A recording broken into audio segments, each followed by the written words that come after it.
There's no need to thank me. On the topic of compensation, I've already told your daughter what I want, Han Li replied in an expressionless manner. The white-robed man's brows furrowed with befuddlement, and he turned to her with an inquisitive expression, upon which Nuo Yifan relayed Han Li's request for maps of the primordial land to him through voice transmission. The white-robed man's brows furrowed even more tightly upon hearing this. And he turned back to Han Li as he said, "My apologies, fellow Taoist Li, but I'm afraid that my daughter has made a promise that she can't keep. Our Calm Dawn tribe is quite a large tribe, but it's still completely insignificant in the context of all of the beast race tribes, so we're not capable of gathering all of the maps of the different tribes. Hence, I'll have to ask you to state another condition. I know the rules of the human race, and I'll be sure to offer you satisfactory compensation. I'm not a primordial hunter, and I'm only asking for these maps as I wish to cross the primordial land en route to another immortal region. Hence, you can remove the locations of the tribes on the maps that you give me and only mark out the more dangerous areas and places where formidable beasts reside," Han Li said. A contemplative look appeared on Nuo Qinglin's face upon hearing this. And he didn't immediately respond. Nuo Yifan approached him, and the two of them communicated a while longer through voice transmission before the latter seemed to have finally arrived at a decision. Nuo Qinglin turned back to Han Li, but still found himself unable to ascertain Han Li's cultivation base. "In that case, I'll get you to stay in our Darkstar Canyon for a few days. The other tribes of the beast race will be gathering here over the next few days, and I'll be able to collect their maps once they arrive," he said. "I'll be in your care then," Han Li replied with a nod. While conversing with Nuo Qinglin, Han Li had been observing him the entire time as well, and he noticed that Nuo Qinglin seemed to have also concealed his own aura, and that he was most likely around the early golden immortal stage. However, given how these foreign beings were able to use demon beasts in battle, their true combat prowess most likely had to be overestimated by half a rank. As for the other Calm Dawn beings behind Nuo Qinglin, they were all somewhere between the mid-true immortal stage and the early golden immortal stage, with the majority of them at the true immortal stage. Nuo Qinglin gave Han Li a nod, then turned to Taj with a solemn expression as he said, "Thank you for escorting Yifan back to our Darkstar Canyon. Our Calm Dawn tribe will remember what you've done, and after the war is over, we'll be sure to do everything in our power to assist your tribe in rebuilding a home and making a resurgence." "Thank you, Chief Nuo," Taj replied with a grateful expression as he crossed his arms over his chest and extended a slight bow. "Prior to that, you and your tribesmen can treat our Darkstar Canyon as your own home." Nuo Qinglin continued. Taj and the other Longneck beings were even more grateful upon hearing this, and some of them had even burst into tears. After that, Nuo Qinglin led Han Li and the others over the giant fortress before flying into the canyon. As they flew over the fortress, Han Li could see that there was a giant lizard-like winged beast prowling behind each of the watchtowers on the fortress. Their scales were reflecting a black gleam. And they occasionally opened their eyes to look up at the sky. Han Li could clearly sense that all of their animosity was directed toward him. Only after passing over the fortress was the true scale of the Darkstar Canyon fully revealed to Han Li. There was a green river that was over 10,000 feet wide, flowing through the center of the canyon with the sound of rumbling thunder, and on either side of the river were sheer cliff faces that were as steep as they were majestic.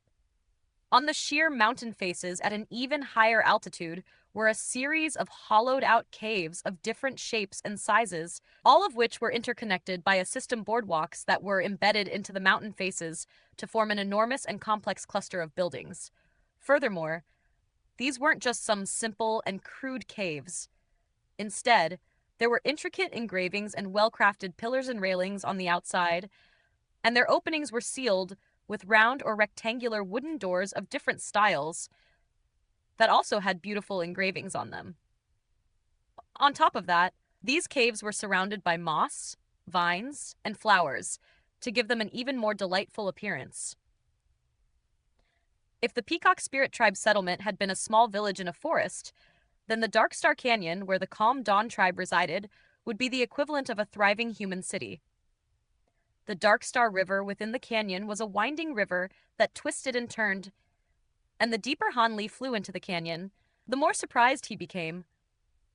A series of giant altar-like buildings had begun to appear on the surrounding mountain faces, and they were giving off bursts of faint array fluctuations. Han Li knew that he was a rather sensitive figure here, so he only casually glanced at the passing scenery instead of scrutinizing the layout of the entire canyon too closely. And he also refrained from using too much of his spiritual sense. Nuo Qinglin had been secretly observing Han Li this entire time, and a pleased look appeared on his face upon seeing this. As the group approached the center of the valley, everyone descended onto a cliff with relatively flat terrain. Nuo Qinglin turned to Han Li as he said, "This is quite a peaceful place. You can stay here for the next few days, fellow Taoist Li." Han Li inspected his surroundings to find that the cliff was surrounded by Calm Dawn tribe settlements, and they weren't overly close.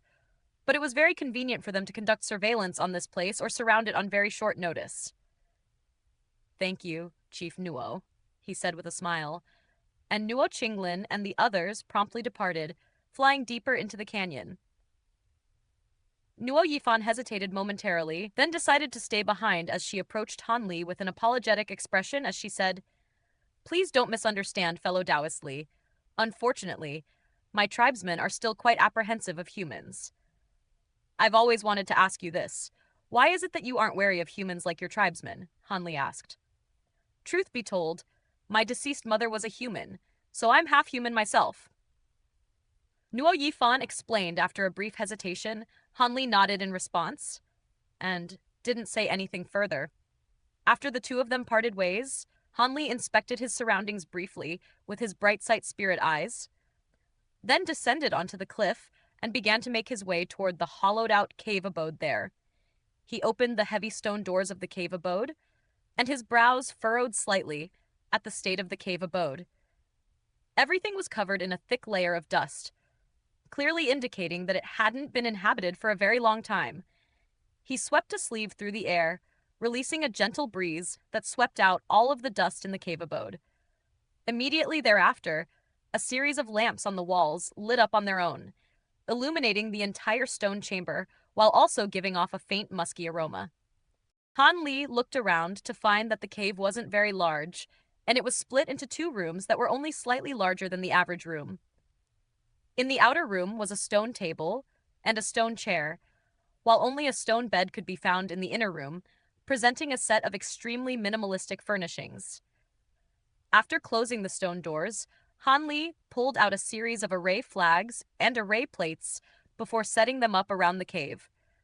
Around an hour later, the array was complete, and Han Li sat down onto the stone bed with his legs crossed before tapping the golden ring on his finger. The golden ring immediately took on Jintong's human form before landing beside Han Li, and he said, "Jintong, I'll be going into seclusion for a while to see if I can elevate my cultivation base a little. During this time, you and Xiaobai will be tasked with protecting me." "Why are you suddenly going into seclusion at a time like this, uncle?" Jintong asked. "During our time in the primordial land, we've encountered many powerful primordial beasts, even though we'll be staying in the Calm Dawn tribe for the near future, so we'll be a little safer than before, but we still have to prepare for the journey ahead. The Heavenly Court isn't going to stop coming after me, and the primordial land is far more perilous than I anticipated. Only by elevating my own powers as much as possible can we continue to survive here," Han Li replied. "All right, you can count on me, uncle. No one will be able to disturb your cultivation as long as I'm here," Jintong vowed with a determined expression. A faint smile appeared on Han Li's face as he flipped a hand over to produce a storage pouch before handing it to Jintong. "Here's some food for you. Make sure to eat it sparingly." Jintong was ecstatic as she accepted the storage pouch from Han Li, then skipped her way to the outer room before sitting down onto the stone table with her legs crossed to inspect the contents of the storage pouch. "Don't forget about me." Xiaobai immediately jumped down from Han Li's waist before rushing over to Jintong's side and cuddling up to her like an affectionate little dog. only to be slapped away by Jin Tong with a disdainful expression. A faint smile appeared on Han Li's face upon seeing this, and he withdrew his gaze before sweeping a sleeve through the air to activate the array and temporarily cut off the inner room from the outside world. He then flipped a hand over to produce a pair of jade slips and an ancient yellow scripture, and these were none other than the 3-time attribute cultivation arts of the Northern Glacial Immortal region, the Water Divination Time arts, the Mantra Axis scripture, and the Illusory Dawn Treasured scripture. He had already read through the entirety of the 3 cultivation arts, and he felt like there was some type of connection between the 3, but he had never gotten the chance to conduct a closer examination. Hence, he was planning to compare the 3 cultivation arts carefully here to see if he could glean some insights that could assist him in his cultivation. Among the 3 cultivation arts, the Mantra Axis scripture was naturally the most familiar one to Han Li. At this point, he had already obtained 6 levels of the cultivation art, and his progression in the cultivation art had been quite smooth thanks to the heaven-controlling vial. He hadn't begun using either of the other 2 cultivation arts yet, but given the foundation that he had already had, he was confident that he would be able to make fast progress in those 2 cultivation arts as well. After a brief moment of contemplation, he picked up the Water Divination Time arts first and began to carefully read through it.